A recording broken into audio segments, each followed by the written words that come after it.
She survived the crash. But when she woke up, he found something far worse than death.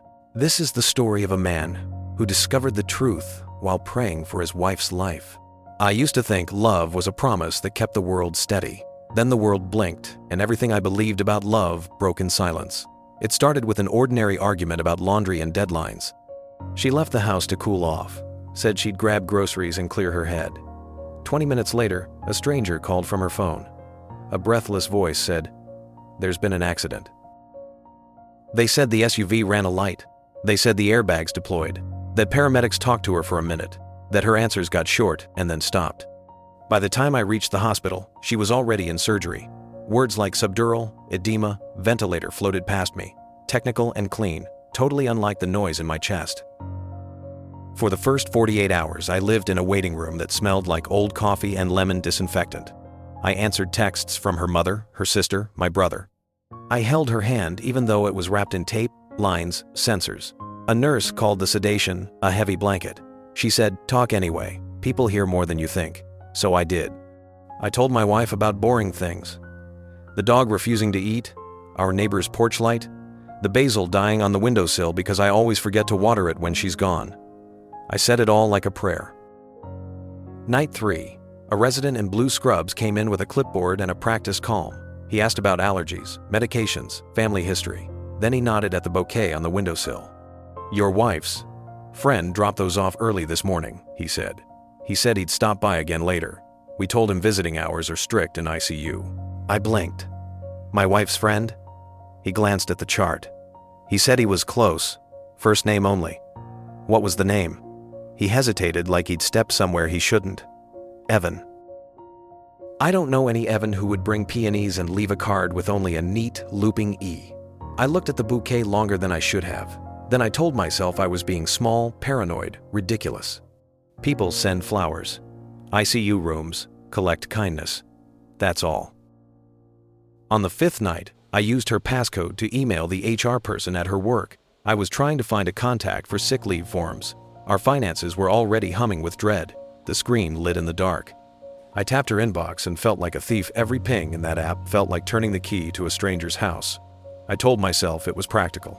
I told myself I had permission from a version of her who would wake up and thank me later. The HR email wasn't hard to find.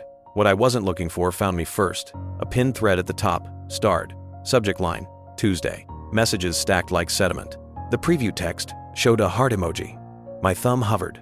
I opened it. They wrote in a language that couples invent when no one's watching, half jokes, half schedules, a shorthand of rooms and songs, and the coffee place where the barista knows your order. The first message was 6 months ago. The last was from the afternoon of the accident. It read, "See you after your errands. I'll park on Birch, E." I didn't feel heat. I felt cold. The kind that starts in your teeth and spreads to your hands. I scrolled, and the words stopped being words and became pictures. Her laughing at a patio table I'd never seen. Her bare feet on a dock. A hotel receipt in a town we visited once as a couple and promised to return to together. I realized I knew nothing about Tuesdays. The guilt hit next, a clean, mean thing. She was lying in a bed that beeped at regular intervals. I was inventing new injuries to my own heart. I closed the phone, sat with the machines, and tried to breathe to their rhythm. I told myself, she's alive. Start there. Update 1. Day 9. She squeezed my hand. The respiratory therapist said it could be reflex, or not. A nurse dimmed the lights and said, "You can say hello. She might climb the sound to find you." I said her name. I told her the house missed her. I told her I found the laundry ticket in the dryer, and yes, I picked up her blouses because she always forgets the little paper slip. This was both true and untrue at once, a kind of survival. Her eyelids fluttered like moth wings. The monitors softened their alarm into something almost kind. Update 2. Day 12. She was awake for 6 minutes, then 8. Her eyes tracked the ceiling. She tried to say something around the tube, and the something vanished into the suction canister hiss. When they finally extubated, her first word was my name. Not water or pain or what. My name. I put that in a box and held it tight. I also put Evan in a box. I locked both. I told myself I could hold 2 truths without bleeding. The woman I loved survived. The woman I loved had split our life into summer and winter without telling me. Rehab was its own universe. Hallways with railings, whiteboards with goals, a daily parade of plastic pitchers of thickened juice. We measured progress in meters walked and spoons lifted. In the quiet between sessions, the phone on her tray lit up with a number I didn't know. It rang, then again, then again. The name said no caller ID. The text said nothing. It came at 7:03 every evening for 3 days. On the 4th, it didn't call. A flower delivery arrived instead, with a card that read, "I'm sorry I can't come in. I'm here. E." I asked the nurse who signed for it. She shrugged. Sometimes people drop things and run. I stood there longer than a man looks at a card. Then I slid it into my pocket like contraband and took the flowers to the family lounge. I left them on a table where strangers need beautiful things. Update 3, Week 4. She asked for her phone. I gave it to her with a tremor I hoped looked like fatigue. She typed slowly, recovering, frustrated by the way her fingers forgot what keyboards are. I went to the vending machine and stared at rows of snacks until the numbers blurred into a code. When I came back, the phone was dark. Her face looked like the day after crying. She said, "What have I done?" I said, "You got hit by a car, and you lived." She closed her eyes. "No," she said, and then she didn't say anything else. We didn't speak about Evan in the hospital. The room was already crowded. Pain scales, insurance calls, her mother's opinions about everything. My brother's casseroles arriving in unmarked foil. I took her home on a Thursday because most hard things happen on Thursdays. We learned how many steps from couch to bathroom. I learned which laugh from the living room meant help me up, and which meant pretend I'm fine. In the franges is not Rhoda's, who Bill. The talk came on a rain day. No drama, just the soft percussion of water on gutters and the smell of wet concrete. I asked, "Who is Evan?" She flinched like I'd thrown something. Then she sat straighter than her balance would allow and folded her hands like confession. "He's a colleague," she said. "He was a friend. Then he was more." "How long?" "A while." "What does a while mean?" "6 months," she said. Then quieter. 8. I had rehearsed a speech. It dissolved. "Grief doesn't care how well you practice." I said, "Why?" "Because why is a hole you fall into when you have nothing else left to ask." She said things that sounded like lines from a book we didn't mean to read. I felt invisible. I felt alive. I didn't mean for it to happen. "I love you. I love him. It wasn't about you." It was all about me. I sat at the edge of the coffee table like a bad statue. The dog came over and pressed his head on my knee. That felt like the truest thing in the room. We tried a therapist. She had a collection of smooth stones on her desk and a plant determined to thrive in bad light. She said words like rupture and repair. She said, "Infidelity isn't only about sex, it's about the story you thought you were in." She asked us to write timelines. Mine had a canyon in the middle named Tuesdays. On week 3, the therapist asked my wife to write a letter of disclosure everything. No omissions, no softening, so we would have one wound to clean instead of 100 paper cuts. The letter was 5 pages. I read it in the car with the engine off and the radio on low because silence was too loud. I reread the paragraph about the hotel 3 times until the words blurred into weather. We tried rules. No contact, full transparency, location sharing not as surveillance but as scaffolding. I told myself a bridge can hold even after an earthquake if you add enough steel. On day 10 of no contact, a message arrived from an email address that looked like spam. "I heard about the accident. I'm glad you're okay. I'm here if you need anything. E." She showed me. She said, I didn't respond. I said, "Thank you." Then I went into the bathroom and held the edges of the sink until my knuckles went white like I could squeeze the howl out of my body. Update 4. Month 3. She was stronger. She climbed the stairs without the rail. She returned to work 2 days a week. We had dinners that were almost normal. I laughed at something small and saw her look at me with a softness that used to mean home. That night she cried and said, "I don't know how to be the villain in the story where I'm also the one who almost died." I said, "I don't know how to be the hero when I can't even be kind." We slept back to back like younger versions of ourselves who still believed sleep could fix it. Update 5. Month 5. I found a receipt in the junk drawer for a storage unit I'd never heard of. I drove there because men in pain do stupid detective things. The manager checked ID and rolled up the door. Inside, a box with ticket stubs, a sweater I'd never seen, a second toothbrush still in plastic, a small framed photo of the doc I'd already met in her inbox. It felt like stumbling into a museum exhibit about a life that existed parallel to mine, gorgeous and curated, labeled private collection. I closed the door. I left everything. I paid the month and told the manager to put a hold on the account because I couldn't bear the thought of any of it belonging to me, and I couldn't bear the thought of any of it not. When I told her about the unit, she didn't deny it. She stared at her hands and said, I kept thinking I'd end it. I kept moving the end date like a fence. I asked, do you love him? She took too long to answer.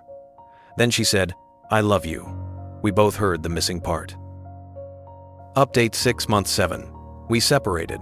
No slammed doors, no plates shattering, just 2 sets of keys on a kitchen counter and a new spreadsheet titled Mortgage Interim. I moved to a rental with floors that creaked in languages I hadn't learned yet. Friends carried boxes and avoided the word sorry like it was radioactive. At night, I learned how to sleep in the middle of a bed without apologizing to the ghost of a body. Her mother called me weekly like I was the one who could fix the family. She said, she's making a mistake. I said, so am I probably. She said, you're a good man. It felt like a sentence more than a compliment. I didn't date. People tell you to get back out there like the world is a pool and your grief is just a reluctance to get wet. I went to the gym and pretended the loud music could press me back into a shape that made sense. I walked the dog on routes we never walked together. I let a plant die on purpose and bought a new one because I wanted to practice endings that didn't scar. Update 7. 1 year later, the divorce finalized on a Tuesday because the universe has a sense of humor. I signed my name and felt nothing, and then everything, and then strangely, okay. She cried in the hallway and said, I don't deserve your kindness. I said, kindness isn't for deserving. We hugged like you hug someone at a train station, brief, full of ghosts. A choreography you both learned too late. A month later, she texted, he left. I thought you should know. I stared at the message a long time. Then I typed, I'm sorry. I meant it. Not the I told you so people assume, but a clean sorrow for a person who dug a hole and fell in. She didn't reply. That was its own mercy. Update 8. 18 months. I sold the house because walls remember. I kept the dining table because wood forgives. I switched jobs, not because I was running, but because staying felt like pretending. I found a new therapist who didn't collect stones. She collected silences and handed them to me when I rushed. She said, you can build a life that doesn't revolve around what hurt you. She said, forgiveness is letting your future happen. On the anniversary of the accident, I drove to the hospital parking lot and sat for 20 minutes without going in. I walked my old circuit around the hedges and the smoking area where nurses laugh at 3 a.m. because if you don't laugh at 3 a.m., you drown. I watched a couple hold hands across a bench like a bridge, and I wished them a very boring life. Update 9. 2 years. I saw her at the grocery store. Not a movie moment. No rain, no strings. Just produced mist hissing and a kid complaining about cereal. She looked okay. A little older, in the kind way. She smiled, like you smile at someone you once knew, in a language you no longer speak. We talked about nothing on purpose. At the end, she said, I'm sorry for everything. I said, me too. She said, you didn't. I mean, I'm sorry. It happened to the people we were. She nodded. We both seemed relieved that the sentence had an exit. I don't tell this story to make anyone a monster. If there's a villain, it's the small decisions that learned how to add up. It's the Tuesday that asked for one more Tuesday until a year was gone. It's the I'll end it soon that turned into an address at a storage unit. It's the way love can look like care and neglect at the same time, how one person can be your oxygen while another becomes your spark. I learned I'm not a detective and I don't want to be. I learned that truth hurts less than not knowing because at least truth has edges you can wrap a bandage around. If you need a clean ending, we didn't get one. We got an honest one. She is rebuilding. I am too. The dog has a gray muzzle now, and a new favorite park where the sun hits the grass at an hour that makes everything look forgiven. Sometimes forgiveness is just a place where the light behaves. Friends, if someone broke your heart, that's not a sentence and not a brand. It's proof you're capable of loving for real. Not everyone you save will stay to save you, and that's okay.